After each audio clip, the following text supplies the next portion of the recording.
अस्सलाम वालेकुम। Class 10th हम लोग अपना चैप्टर पढ़ रहे थे बायोकेमिस्ट्री।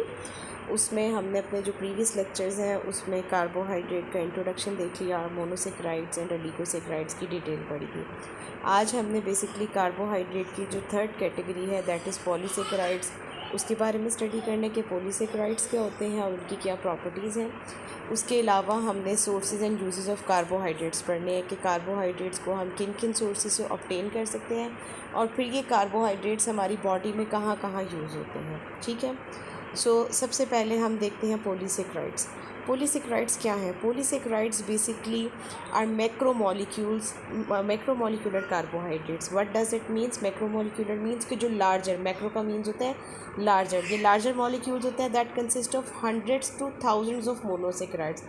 बेसिकली मोनोसेक्राइड्स ही एक आप कह लें कि एक मेन टाइप है, बेस है कार्बोहाइड्रेट्स की, जो आगे से फर्दर जो है ना दूसरी टाइप्स कार्बोहाइड्रेट्स की फॉर्मेशन करती है। जैसे कि हमने प्रीवियस अपना लेक्चर था उसमें ओलिगोसेक्राइड्स के बारे में पढ़ा था कि 2 to 9 मोनोसेक्राइड्स के यूनिट्स जो है वो कंबाइन होते हैं और ओलिगोसेक्राइड्स बना देते हैं। इसी तरह से हंड्रेड्स टू थाउजेंड्स, अब इसमें आप देख लें सिर्फ 2 to 9 नहीं बल्कि हंड्रेड्स टू थाउजेंड्स मोनोसेक्राइड्स के यूनिट्स हैं वो कंबाइन होते हैं और वो क्या बना देते हैं? पॉलीसेक्राइड्स। या आप बेसिकली कह लें ये एक प्रोसेस है जिसमें क्या होता है, आप इसकी एग्जांपल एक चेन से ले सकते हैं। जैसे चेन बनी होती है ना, छोटे छोटे स्मॉल रिंग्स से मिलकर, छोटे छोटे स्मॉल रिंग्स होते हैं वो कंबाइन होते हैं और एक लॉन्ग चेन बना देते हैं। बिल्कुल इसी तरह से ये जो प्रोसेस होता है ना पॉलीमराइजेशन का, उसमें ये होता है कि स्मॉल यूनिट्स होते हैं, कंबाइन होते हैं और एक लार्जर मॉलिक्यूल बना देते हैं। इसमें आप मोनोसेक्राइड हमारे पास आ गया एक रिंग उस चेन का, और जो एक कंप्लीट चेन बनेगी उसकी एग्जांपल आप एज अ पॉलीसेक्राइड ले सकते हैं। ठीक है ना। हंड्रेड्स टू थाउजेंड्स मोनोसेक्राइड्स जो है वो कंबाइन होते हैं, वो क्या बना देते हैं? पॉलीसेक्राइड्स बना देते हैं। मोस्ट कॉमन एग्जांपल जो हमारे पास पॉलीसेक्राइड्स की आ जाती है वो आ जाती है स्टार्च एंड सेलुलोज।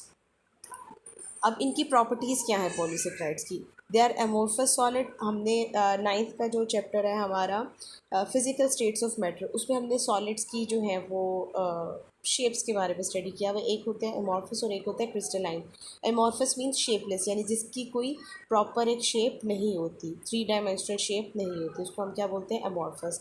पॉलीसेक्राइड्स जो होते हैं वो क्या होते हैं? एमोर्फस सॉलिड होते हैं, tasteless and insoluble in water. इनका कोई भी टेस्ट नहीं होता, बिल्कुल फीकी होते हैं और इनसॉल्युबल इन वाटर। इसकी मैं आपको एग्जांपल देती हूँ। आपकी डेली लाइफ में आपने देखा होगा कॉर्नफ्लोर हम यूज़ करते हैं। कॉर्नफ्लोर को आप पानी में डिज़ोल्व करते हो तो आफ्टर सम टाइम क्या होता है, आप उसको ग्लास को साइड पे रखते हैं जिसमें भी आपने डिज़ोल्व किया है। आफ्टर सम टाइम क्या होगा, वो कॉर्नफ्लोर नीचे बॉटम पे सेटल डाउन हो जाता है। तो वो कॉर्नफ्लोर क्या है? It's starch. तो ये क्या होते हैं? They are insoluble in water. आपको बार बार उसको डिज़ोल्व करना पड़ता है when you have to use it. ठीक है, so they are insoluble in water. They are non reducing in nature. Again ये मैं आपको पहले भी बता चुकी हूँ प्रीवियस लेक्चर में रिड्यूसिंग और नॉन रिड्यूसिंग का। So they are non reducing in nature. ठीक हो गया, ये हमारे पास हो गया polysaccharide. Now the most important topic, मैंने आपको पहले भी बताया हुआ है कि जो हमारी 10th क्लास की केमिस्ट्री की बुक है इसमें से जो बोर्ड में क्वेश्चन आते हैं वो मोस्टली सोर्सेज एंड यूजेस के आते हैं। Characteristics, sources, uses, advantages, disadvantages, जो इस तरह की चीज़ें आपको इस बुक में दी हुई है ना वो मोस्टली लॉन्ग क्वेश्चन में आते हैं। सो दैट मीन्स कि कार्बोहाइड्रेट्स की भी sources and uses are very much important. पहले हम देखते हैं कि इसके सोर्सेज क्या क्या हैं, कि कहाँ कहाँ से हम कार्बोहाइड्रेट्स को ऑब्टेन कर सकते हैं। ऑब्वियसली कार्बोहाइड्रेट्स की हमारे पास इतनी सारी वेराइटी है, सो हम उतनी ही वेराइटी ऑफ सब्सटेंसेस से क्या कर सकते हैं? कार्बोहाइड्रेट्स को ऑब्टेन कर सकते हैं। सिंपल शुगर जो हमारे पास आ जाती है जिसमें हमारे पास ग्लूकोज है, फ्रुक्टोज है, गैलेक्टोज है, ये सब के सब हमें मिलती हैं फ्रूट से, वेजिटेबल से, हनीज एंड सीरियल्स, इनमें ये प्रेजेंट होते हैं। फिर अगर हम बात करते हैं डाइसेक्राइड्स, डाइसेक्राइड्स क्या हैं? That are made up of 2 monosaccharides. ठीक हो गया। डाइसेक्राइड्स में हमारे पास सुक्रोज आ जाता है, लैक्टोज आ जाता है, माल्टोज आ जाते हैं। ये हमें मिलते हैं sugar beet, sugar cane and fruits में। अब इनमें जो लैक्टोज़ है, लैक्टोज़ ग्लूकोज एंड गैलेक्टोज पे कंसिस्ट करता है और ये वो मेन शुगर है जो कि मिल्क और डेयरी प्रोडक्ट्स में प्रेजेंट होता है। अब मिल्क का भी अगर आप देखें तो हल्का सा जो स्वीटनेस होती है ना वो किस वजह से होती है? इस लैक्टोज़ की वजह से प्रेजेंट होती है। सो लैक्टोज़ बेसिकली वो आप कह लें कि कार्बोहाइड्रेट है जो कि मिल्क और डेयरी प्रोडक्ट्स में प्रेजेंट होता है। नेक्स्ट हमारे पास आता है maltose. Maltose again is a disaccharides. It is made up of 2 glucose. अब आपने क्या करना है, इनकी जो कंपोजिशन है वो भी माइंड में रखनी है कि लैक्टोज की कंपोजिशन क्या है. Lactose is made up of glucose and galactose. Similarly maltose is made up of two glucose molecules, यानी टू ग्लूकोज के जो मॉलिक्यूल्स हैं वो कंबाइन होते हैं तो वो क्या बना देते हैं हमारे पास माल्टोज. और ये किस में प्रेजेंट होता है, सीरियल्स में प्रेजेंट होता है. नेक्स्ट हमारे पास आ जाते हैं पॉलीसेक्राइड्स के.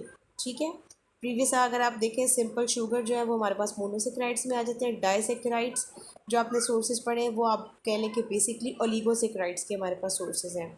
और लास्ट ये जो हमारे पास थर्ड टाइप है पॉलीसेक्राइड्स, उसके सोर्सेज हैं. पॉलीसेक्राइड्स जो है उसमें स्टार्च एंड सेलुलोज आ जाता है.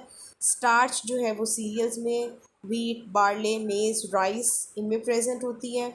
और कॉटन जो है it is a pure cellulose. मैं आपको एक एग्जांपल देती हूँ स्टार्च की सिंपल. जब आप राइस को बॉईल करते हैं या जो पास्ता भी आप बॉईल करें तो ऊपर वाइट वाइट कलर की आपके पास झाग से रहती है, तो वो जो वाइट कलर की सब्सटेंस ऊपर आती है ना, दैट इज़ बेसिकली स्टार्च. ठीक हो गया. अब ये यूज़ कहाँ कहाँ पे होते हैं. कार्बोहाइड्रेट्स जो है, कार्बोहाइड्रेट्स हमारे पास मेन एनर्जी सोर्स है. ठीक है, हमारी बॉडी जो है कार्बोहाइड्रेट्स को यूज़ करती है in the form of glucose. हमारी बॉडी में अल्टीमेटली जो भी हम खा रहे हैं, whatever we are taking in, ultimately जो हमारी बॉडी ने एनर्जी यूज़ करनी है ना वो in the form of glucose he use करनी है. क्यों? क्योंकि आपने रेस्पिरेशन की भी अगर आप पढ़ें इक्वेशन, तो रेस्पिरेशन में क्या होता है, ग्लूकोज ब्रेक डाउन होता है in the presence of oxygen और carbon dioxide water and energy produce करते हैं. सो बेसिकली हमारी बॉडी जो एनर्जी यूज़ करती है वो in the form of glucose करती है. So glucose is the only form of carbohydrate that is use directly by muscles for energy. ठीक है ना, कि हमारे जो मसल्स हैं काम करने के लिए वो उसको यूज़ करते हैं. उसके अलावा हमारा ब्रेन जो है उसको ग्लूकोज की ज़रूरत होती है एज एन एनर्जी सोर्स. फिर उसके अलावा जितने भी आप कह लें कि एनर्जी वाले वर्किंग है वो हम किससे अल्टीमेटली ऑब्टेन कर रहे हैं, ग्लूकोज से ही ले रहे हैं. ठीक हो गया. अच्छा, अब ये क्या करते हैं, ये रेगुलेट करते हैं amount of sugar in our body. ठीक हो गया.